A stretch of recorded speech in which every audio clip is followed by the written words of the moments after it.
اتنا عبرتناک منظر تھا جب خلیفہ بغداد معتصم باللہ اپنی زنجیروں اور بیڑیوں میں جکڑا چنگیز خان کے پوتے ہلاکو خان کے سامنے کھڑا تھا۔ کھانے کا وقت آیا تو ہلاکو خان نے خود سادہ برتن میں کھانا کھایا اور خلیفہ کے سامنے سونے کی تشتریوں میں ہیرے جواہرات رکھ دیے۔ پھر معتصم سے کہا، کھاؤ، پیٹ بھر کے کھاؤ، جو سونا چاندی تم اکٹھا کرتے تھے وہ کھاؤ۔ بغداد کا تاجدار بیچارگی اور بے بسی کی تصویر بنا کھڑا تھا۔ بولا، میں سونا کہاں سے لاؤں؟ ہلاکو نے فوراً کہا، پھر تم نے یہ سونا اور چاندی کیوں جمع کیے تھے؟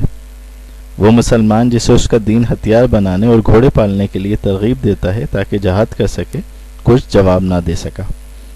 ہلاکو خان نے نظریں گھما کے محل کی جالیاں اور مضبوط دروازے دیکھے۔